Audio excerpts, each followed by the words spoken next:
ਜਗਮੋਹਨ ਸਿੰਘ ਪੱਟੀ advocate YouTube channel.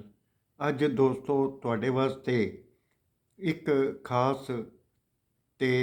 ਖਾਸ ਆਦੇਸ਼ ਜਿਹੜੇ ਮਾਨਯੋਗ ਸੁਪਰੀਮ ਕੋਰਟ ਨੇ 7 ਮਈ 2021 ਦੇ ਵਿੱਚ ਫਰਮਾਨ ਕੀਤਾ ਸੀਗਾ। ਕੋਵਿਡ-19 ਦੇ ਦੌਰਾਨ ਜਿਹੜੇ ਜੇਲ੍ਹਾਂ ਵਿੱਚ ਸਾਡੇ ਭੈਣਾਂ ਅਤੇ ਵੀਰ ਅਤੇ ਬੱਚੇ ਜਿਹੜੇ ਵੀ ਇਸ ਵੇਲੇ ਸਨ, ਉਹਨਾਂ ਦੇ ਵੈਲਫੇਅਰ ਵਾਸਤੇ ਇੱਕ ਦਿਸ਼ਾ ਨਿਰਦੇਸ਼ ਜਾਰੀ ਕੀਤੇ ਸੀ ਅਤੇ ਉਹਦੇ ਉੱਤੇ ਭਾਰਤ ਸਰਕਾਰ ਨੇ 8 ਮਈ 2021 ਨੂੰ ਇੱਕ ਚਿੱਠੀ ਕੱਢ ਦਿੱਤੀ ਸੀ। ਚੀਫ ਸੈਕਟਰੀ ਸਾਰੇ ਸੀ ਆਲ ਇੰਡੀਆ ਸਟੇਟਸ ਦੇ ਅਤੇ ਯੂਟੀਆਂ ਜਿੰਨੇ ਵੀ ਯੂਨੀਅਨ ਟੈਰੀਟਰੀਜ਼ ਨੇ ਉਹਨਾਂ ਦੇ ਐਡਵਾਈਜ਼ਰ ਜਿਹੜੇ ਸੀ ਐਡਮਿਨਿਸਟ੍ਰੇਸ਼ਨਸ ਦੇ, ਜਿਹੜੇ ਯੂਟੀ ਚੰਡੀਗੜ੍ਹ ਦੇ ਸੀ, Dadra and Nagar Haveli and Daman and Diu, Lakshadweep and Ladakh ਦੇ, ਉਹਨਾਂ ਵਾਸਤੇ ਵੀ ਹੋਮ ਸੈਕਟਰੀ ਸਾਰੇ ਭਾਰਤ ਦੀਆਂ ਸਟੇਟਾਂ ਦੇ ਅਤੇ ਯੂਟੀ ਜਿਹੜੀ ਯੂਨੀਅਨ ਟੈਰੀਟਰੀ ਸੀ ਉਹਨਾਂ ਦੇ ਵੀ, ਅਤੇ ਡਾਇਰੈਕਟਰ ਜਨਰਲ ਪੁਲਿਸ ਅਤੇ ਡਾਇਰੈਕਟਰ ਜਨਰਲ ਪ੍ਰਿਜ਼ਨ ਜਿਹੜੇ ਸੀਗੇ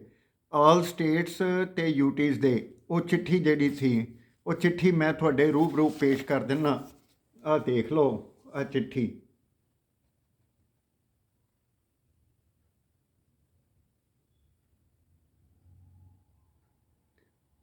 ਇਸ ਦੇ ਮੁਤਾਬਕ ਮਾਨਯੋਗ ਸੁਪਰੀਮ ਕੋਰਟ ਦੇ ਆਦੇਸ਼ ਜਿਹੜੇ ਸੀਗੇ 7 ਮਈ 2021 ਨੂੰ ਜਿਹੜੇ ਪਾਰਿਤ ਹੋਏ ਸੀ, ਉਹਨਾਂ ਦੀ ਵੀ ਤੁਹਾਨੂੰ ਇੱਕ ਝਲਕ ਦਿਖਾ ਦਿੰਦਾ, ਦੇਖ ਲਓ।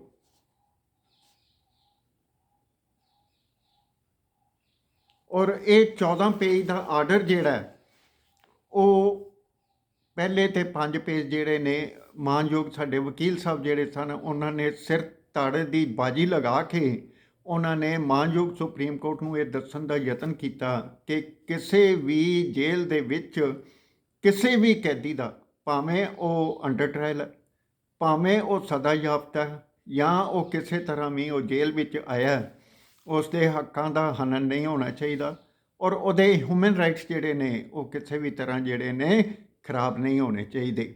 ਇਹ ਜਿਹੜੀ ਇੱਕ ਦਿਸ਼ਾ ਸੀ ਅਤੇ ਨਿਰਦੇਸ਼ ਸਨ, ਇਹ ਮਾਨਯੋਗ ਸੁਪਰੀਮ ਕੋਰਟ ਨੇ ਫਰਮਾ ਦਿੱਤੇ ਸਨ।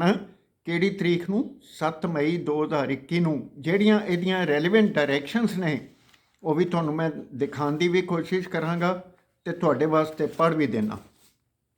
ਇਹਦੇ ਵਿੱਚ ਪਹਿਲੀ ਗੱਲ ਇਹ ਕਹੀ ਸੀ ਵੀ ਜਿਹੜੀ ਐਪਲੀਕੇਸ਼ਨ ਹੈ, ਕਈ ਸੱਜਣਾ ਨੇ ਉਹਦੇ ਵਿੱਚ ਇਹ ਕਿਹਾ ਸੀ ਕਿ ਸਾਨੂੰ ਪਾਰਟੀ ਬਣਾਇਆ ਜਾਏ, ਅਤੇ ਕਈਆਂ ਨੂੰ ਜਿਹੜਾ ਮਾਨਯੋਗ ਸੁਪਰੀਮ ਕੋਰਟ ਨੇ ਉਹਨਾਂ ਨੂੰ ਪਰਮਿਟ ਕਰ ਦਿੱਤਾ ਸੀ ਇਹਦੇ ਵਿੱਚ ਦਖਲ ਦੇਣ ਲਈ, ਜਿਹਨੂੰ ਇੰਟਰਵੀਨਰਸ ਐਪਲੀਕੇਸ਼ਨ ਕਹਿੰਦੇ ਆ, ਉਹ ਫਾਈਲ ਕੀਤੀਆਂ ਗਈਆਂ ਸੀ।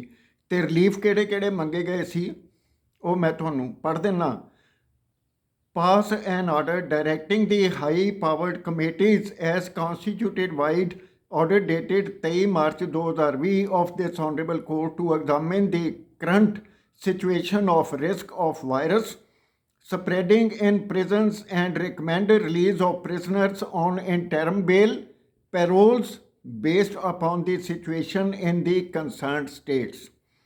दूसरा रिलीफ की मंगया गया सी, pass an order directing the state legal services authority to strictly adhere to the standards operating procedures of national legal services authorities on functioning of the under trial revenue committees as adopted by order dated 4/12/2018 in writ petition civil number 406/2013 in rehuman conditions in 1382 prisons by this honorable court। ਫਿਰ ਤੀਜਾ ਜਿਹੜਾ ਸੀਗਾ relief ਇਹ ਮੰਗਿਆ ਗਿਆ ਸੀ, pass an order directing the high powered committees high courts to identify and release the vulnerable categories of prisoners on urgent basis। ਫਿਰ ਸੀਗਾ pass an order directing the high powered committees state legal services authorities to periodically monitor the prison-wise occupancy rates in their respective states and give a report of the same to this honorable court of the prison occupancy as on 31 March 2021 and the prospective increase in occupancy rate on a monthly basis in the format as amended in Annexure A9। pass an order directing the Director General Prisons to publish the prison-wise occupancy rate of the UTPs, convicts, UTP means under trial prisoners, convicts, detainees on their website monthly.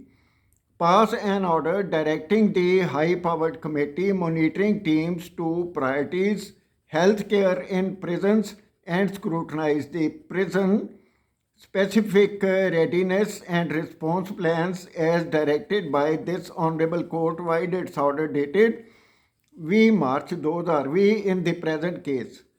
Pass an order directing the state government, union territories to undertake a vaccination drive in the prisons across their respective states, union territories. Pass an order or further directions as this court may deem fit. ਇਹ directions ਦਾ ਤੁਹਾਨੂੰ ਮੈਂ ਦਿਖਾ ਵੀ ਦੇਣਾ। ਇਹ ਮਾਨਯੋਗ supreme court ਨੇ direction ਜਿਹੜੀਆਂ ਸੀਗੀਆਂ ਇਹ ਵਿਚਾਰ ਅਧੀਨ ਰੱਖੀਆਂ ਸੀਗੀਆਂ ਔਰ ਇਹ ਜਿਹੜੀਆਂ ਡਾਇਰੈਕਸ਼ਨਸ ਸੀਗੀਆਂ ਟੋਟਲ 8 ਡਾਇਰੈਕਸ਼ਨਸ ਜਿਹੜੀਆਂ ਸੀਗੀਆਂ ਉਹ ਮੰਗੀਆਂ ਗਈਆਂ ਸਨ ਇਹਦੇ ਵਿੱਚ। ਇਹ ਤੁਸੀਂ ਦੇਖ ਲਓ, ਇਹ ਮੇਰੇ ਕੋਲ ਮਾਨਯੋਗ ਸੁਪਰੀਮ ਕੋਰਟ ਦੇ ਆਦੇਸ਼ ਨੇ। ਹੁਣ ਇਹਦੇ ਵਿੱਚ ਕੀ ਕੀਤਾ ਗਿਆ, 11 ਮਾਰਚ 2020 ਨੂੰ ਵਰਲਡ ਹੈਲਥ ਆਰਗੇਨਾਈਜੇਸ਼ਨ ਨੇ ਕੋਵਿਡ-19 ਜਿਹੜਾ ਸੀ ਡਿਕਲੇਅਰ ਕਰ ਦਿੱਤਾ ਸੀ। ਅਤੇ ਫਿਰ ਜਿਹੜਾ ਇਹਦੇ ਵਿੱਚ ਨੋਟਿਸ ਸਾਰੀਆਂ ਸਟੇਟਸ ਦੇ ਚੀਫ ਸੈਕਟਰੀਜ਼ ਨੂੰ, ਐਡਮਿਨਿਸਟ੍ਰੇਟਰਸ ਨੂੰ, ਹੋਮ ਸੈਕਟਰੀਜ਼ ਨੂੰ, director general prisons, department of social welfare of all states and union territories, ਉਹਨਾਂ ਤੋਂ ਮੰਗਿਆ ਗਿਆ ਸੀ ਜਵਾਬ। ਅਤੇ ਇਸ ਜਵਾਬ ਦੇ ਵਿੱਚ ਉਹਨਾਂ ਨੇ ਕੀ ਜਵਾਬ ਦਿੱਤਾ ਜਾਂ ਕੀ ਨਹੀਂ ਦਿੱਤਾ, ਲੇਕਿਨ ਇੱਕ ਗੱਲ ਜ਼ਰੂਰ ਸਾਫ਼ ਅਤੇ ਸਪਸ਼ਟ ਨਜ਼ਰ ਆ ਰਹੀ ਹੈ ਵੀ during the course of these proceedings ਜਿੰਨੇ ਵੀ ਸਾਡੇ ਮਾਨਯੋਗ ਅਹੁਦੇਦਾਰ ਸਨ, ਬਿਊਰੋਕਰੇਟ ਸਨ, ਡਾਇਰੈਕਟਰ ਜਨਰਲ ਪ੍ਰਿਜ਼ਨ ਸਨ ਜਾਂ ਪੁਲਿਸ ਦੇ ਸਨ ਜਾਂ ਹੋਮ ਸੈਕਟਰੀ ਸਨ, ਉਹਨਾਂ ਨੇ ਕੀ ਕਾਰਗੁਜ਼ਾਰੀ ਕੀਤੀ, ਪ੍ਰਿਜ਼ਨਰਸ ਦੇ ਵਾਸਤੇ ਉਹਨਾਂ ਨੇ ਕੀ ਕੰਮ ਕੀਤਾ। ਇਹ ਕਿਹਾ ਗਿਆ ਸੀਗਾ ਵੀ ਜਿਨ੍ਹਾਂ ਨੂੰ ਇੰਟਰਮ ਬੇਲ 'ਤੇ ਜਾਂ ਪੈਰੋਲ 'ਤੇ ਛੱਡਿਆ ਜਾ ਸਕਦਾ ਹੈ ਇਮੀਡੀਏਟਲੀ ਛੱਡ ਦਿੱਤਾ ਜਾਵੇ। ਅਤੇ ਇਹ ਵੀ ਕਿਹਾ ਗਿਆ ਸੀ ਕਿ large number of prisoners were released either on interim bail or on parole. Supreme court ਦੇ ਆਰਡਰ 2014 ਵਿੱਚ ਜਿਹੜੇ ਆਏ ਸੀਗੇ Arnesh Kumar versus state of Bihar ਦੇ ਪੈਰਾ ਨੰਬਰ 11 ਦੇ ਵਿੱਚ, ਉਹਦੇ ਵਿੱਚ ਉਹਨਾਂ ਨੇ ਇਹ ਕਿਹਾ ਸੀਗਾ ਮਾਨਯੋਗ ਸੁਪਰੀਮ ਕੋਰਟ ਨੇ, ਜੇ ਕਿਸੇ ਵੀ ਸੱਜਣ ਨੇ ਪੈਰੋਲ ਇੰਜੋਏ ਕਰ ਲਈ ਹੈ ਪਹਿਲੋਂ ਤਾਂ ਉਹਦੇ ਲਈ ਕੋਈ ਰੁਕਾਵਟ ਨਹੀਂ ਆਉਣੀ ਚਾਹੀਦੀ ਅਤੇ 90 ਦਿਨ ਦੀ ਉਹਨੂੰ ਪੈਰੋਲ ਹੋਰ ਦੇ ਦਿੱਤੀ ਜਾਣੀ ਚਾਹੀਦੀ ਹੈ। ਕਿਉਂਕਿ ਜਿਹੜੀਆਂ ਕੈਦ ਗਾਹਾਂ ਨੇ, ਜਿਹੜੀਆਂ ਪ੍ਰਿਜ਼ਨਸ ਨੇ, ਜਿਹੜੀਆਂ ਜੇਲ੍ਹਾਂ ਨੇ, ਉਹਨਾਂ ਦੇ ਵਿੱਚ ਜਿਹੜਾ ਇਹਨਾਂ ਨੂੰ ਰਿਹਾ ਕਰਕੇ ਕੈਦੀਆਂ ਨੂੰ ਜਿਹੜੀ ਹੈ ਇੱਕ ਓਵਰ ਕਰਾਊਡਿੰਗ, ਇੱਕ ਡੀਕੰਜੈਸਸ਼ਨ ਜਿਹੜੀ ਹੋ ਰਹੀ ਹੈ, ਉਹਦੇ ਵਿੱਚ ਜਿਹੜੀ ਹੈ ਰਾਹਤ ਮਿਲ ਸਕੇ। ਹੁਣ ਤੁਸੀਂ ਇਹ ਦੇਖੋ, ਫਿਰ ਮਾਨਯੋਗ ਸੁਪਰੀਮ ਕੋਰਟ ਨੇ ਇਸ ਗੱਲ ਦਾ ਸੰਗਿਆਨ ਲਿਆ ਕਿ ਫੰਡਾਮੈਂਟਲ ਰਾਈਟਸ ਦੀ ਜਿਹੜੀ ਹੈ ਵਾਇਲੇਸ਼ਨ ਹੋ ਰਹੀ ਹੈ ਕੈਦੀਆਂ ਦੇ, ਔਰ ਜਿਹੜੀ ਲਿਮਿਟ ਹੈ ਅਤੇ ਕੰਟਰੋਲ ਹੈ ਉਸ ਨੂੰ ਸਟ੍ਰਿਕਟਲੀ ਕਰਨਾ ਚਾਹੀਦਾ, ਔਰ arresting the accused in contravention of the guidelines of this court in ਅਰਨੇਸ਼ Kumar. ਜਿਹੜੀਆਂ ਅਥਾਰਟੀਜ਼ ਸੀਗੀਆਂ ਉਹ ਅਰੈਸਟ ਕਰ ਰਹੀਆਂ ਭਾਰਤ ਦੇ ਸਿਟੀਜ਼ਨਸ ਨੂੰ, ਜਾਂ ਜਿਨ੍ਹਾਂ ਨੂੰ ਵੀ ਅਰੈਸਟ ਕਰ ਰਹੀਆਂ ਉਹ ਕਿਵੇਂ ਅਤੇ ਕਿਸ ਵਜ੍ਹਾ ਕਰਕੇ ਅਰੈਸਟ ਕਰ ਰਹੀਆਂ, ਇਹਦੇ ਪਿੱਛੇ ਬੜੇ ਹਿਡਨ ਕਾਰਨ ਨੇ, ਉਹ ਵੀ ਤੁਹਾਡੇ ਸਾਹਮਣੇ ਅਤੇ ਸਨਮੁਖ ਆਉਣਗੇ। ਅਤੇ ਤੁਹਾਨੂੰ ਇੱਕ ਗੱਲ ਹੋਰ ਵੀ ਦੱਸ ਦਿਆਂ ਕਿ ਇਹ ਜਿੰਨੀਆਂ ਵੀ ਪ੍ਰਿਜ਼ਨਸ ਸੀਗੀਆਂ ਇਹਦੇ ਵਿੱਚ ਜਿੰਨੀਆਂ ਵੀ ਅਥਾਰਟੀਜ਼ ਜਿਹੜੀਆਂ ਸਾਡੀਆਂ ਇਸ ਵਿਭਾਗ ਨੂੰ ਰਨ ਕਰਦੀਆਂ, ਇਸ ਸਿਸਟਮ ਨੂੰ ਸੰਚਾਲਨ ਕਰਦੀਆਂ, ਉਹਨਾਂ ਨੇ ਇਸ ਮਾਨਯੋਗ ਸੁਪਰੀਮ ਕੋਰਟ ਦੇ ਆਰਡਰਾਂ ਦੀਆਂ ਰੱਜ ਕੇ ਧੱਜੀਆਂ ਉਡਾਈਆਂ, ਔਰ ਇਹਦੇ ਵਿੱਚ ਕੋਈ ਦੋ ਰਾਵਾਂ ਨਹੀਂ। ਔਰ ਹੋਰ ਤਾਂ ਹੋਰ ਇਹ ਭਾਰਤ ਸਰਕਾਰ ਦੀ ਚਿੱਠੀ ਜਿਹੜੀ ਹੈ ਉਹਦੇ ਉੱਤੇ ਵੀ ਜਿਹੜੇ ਇਹ ਮਾਨਯੋਗ ਸੁਪਰੀਮ ਕੋਰਟ ਦੇ ਆਰਡਰ ਅਤੇ ਆਦੇਸ਼ ਜਿਹੜੇ ਨੇ ਭੇਜੇ ਗਏ ਨੇ ਇਹਨਾਂ ਨੂੰ, ਉਹਨਾਂ ਨੇ ਕੋਈ ਗੌਰ ਨਹੀਂ ਫਰਮਾਇਆ। ਹੋਰ ਤਾਂ ਹੋਰ ਜੇ ਕਿਸੇ ਦੀ ਮੈਡੀਕਲ ਪੈਰੋਲ ਵੀ ਹੈ ਉਹਦੇ ਵਿੱਚ ਵੀ ਲੱਥਾਂ ਬਾਹਾਂ ਅੜਾਉਣ ਦੀ ਯਤਨ ਕੀਤੀ ਜਾ ਰਹੀ ਹੈ। ਮੈਡੀਕਲ ਪੈਰੋਲ ਦਾ ਮਤਲਬ ਇਹ ਹੁੰਦਾ ਹੈ ਵੀ 15 ਦਿਨਾਂ ਦੇ ਵਿੱਚ ਨਹੀਂ 24 ਘੰਟੇ ਦੇ ਵਿੱਚ ਜਿਹੜੀ ਇਹ ਮੈਡੀਕਲ ਪੈਰੋਲ ਜਿਹੜੀ ਇਹ ਦਿੱਤੀ ਜਾਣੀ ਚਾਹੀਦੀ ਹੈ। ਲੇਕਿਨ ਮੈਂ ਕਈ ਕੇਸਾਂ ਵਿੱਚ ਐਸਾ ਦੇਖਿਆ ਕਿ 2-2 ਮਹੀਨੇ ਤੱਕ ਨਵੰਬਰ ਦੀਆਂ ਪਈਆਂ ਹੋਈਆਂ ਐਪਲੀਕੇਸ਼ਨਾਂ ਅੱਜ 3 ਮਹੀਨੇ ਹੋ ਚੱਲੇ ਨੇ, ਚੰਡੀਗੜ੍ਹ ਐਡਮਿਨਿਸਟ੍ਰੇਸ਼ਨ ਨੇ ਅਜੇ ਤੱਕ ਉਹਨਾਂ ਨੂੰ ਡਿਸਾਈਡ ਹੀ ਨਹੀਂ ਕਰ ਪਈਆਂ। ਕਿੰਨੀ ਦੇਖੋ ਜਿਹੜੀ ਹੈ ਇਹ ਇੱਕ ਐਫੀਸ਼ੀਐਂਸੀ ਹੈ, ਕਿੰਨੀ ਇਹ ਐਫੀਸ਼ੀਐਂਸੀ ਹੈ ਮਾਨਯੋਗ ਸੁਪਰੀਮ ਕੋਰਟ ਦੇ ਆਦੇਸ਼ਾਂ ਨੂੰ ਮੰਨਣ ਦੀ। ਔਰ ਇਹ ਇੱਕ ਆਪਣੇ ਆਪ ਦੇ ਵਿੱਚ ਕੰਟੈਂਪਟ ਹੈ। ਔਰ ਕੰਟੈਂਪਟ ਕਿਉਂ ਹੈ? ਕਿਉਂਕਿ ਕੋਰਟ ਦੇ ਵਿੱਚ ਜੇ ਤੁਸੀਂ ਬਾਰ-ਬਾਰ ਜਾਓਗੇ ਤੇ ਕੋਰਟ ਦਾ ਜਿਹੜਾ ਵੈਲਿਊਏਬਲ ਟਾਈਮ ਹੈ ਉਹ ਖਰਾਬ ਹੋਏਗਾ। ਤੇ ਇਹਨਾਂ ਅਧਿਕਾਰੀਆਂ ਦੀ ਜਿਹੜੀ ਪੁੱਛ ਪੜਤਾਲ ਹੈ, ਜਾਂਚ ਹੈ, ਉਹ ਕੌਣ ਤੇ ਕਿਸ ਤਰ੍ਹਾਂ ਕਰੇਗਾ? ਇਹ ਜਿਹੜੀ ਹੈ ਮਾਨਯੋਗ ਸੁਪਰੀਮ ਕੋਰਟ ਦੇ ਆਦੇਸ਼ ਸਨ ਜਿਹੜੇ, ਇਹ ਇਸ ਵਾਸਤੇ ਆਏ ਸਨ ਕੋਵਿਡ ਦੇ ਦੌਰਾਨ, ਤਾਂ ਕਿ ਜਿਹੜੀ ਇਹ ਮਹਾਂਮਾਰੀ ਆਈ ਹੈ ਇਸ ਦੇ ਉੱਤੋਂ ਜਿਹੜੀ ਹੈ ਟਰਾਂਸਪੇਰੈਂਸੀ ਆਫ ਐਡਮਿਨਿਸਟ੍ਰੇਸ਼ਨ ਜਿਹੜੀ ਹੈ ਛਲਕੇ ਦਿਸੇ। ਔਰ ਇਹ ਅਜਿਹੀ ਗੱਲ ਕਿਤੇ ਨਜ਼ਰ ਨਹੀਂ ਆਈ। ਇਹ ਭਾਰਤ ਦੇ ਵਿੱਚ ਕਿੱਥੇ ਕਿੱਥੇ ਇਹ ਹੋਇਆ। ਮੈਂ ਪੰਜਾਬ, ਹਰਿਆਣਾ, ਚੰਡੀਗੜ੍ਹ ਦੇ ਵਿੱਚ ਇਹ ਗੱਲ ਕਹਿ ਸਕਦਾ ਕਿ ਸਾਡੀਆਂ ਅਥਾਰਟੀਜ਼ ਜਿਹੜੀਆਂ ਉਹਨਾਂ ਨੂੰ ਇਹ ਵੀ ਕਿਹਾ ਗਿਆ ਸੀਗਾ ਕਿ ਦੀ authorities R directed to ਐਨਸ਼ੋਰ the proper medical facilities as provided to prisoners who are imprisoned.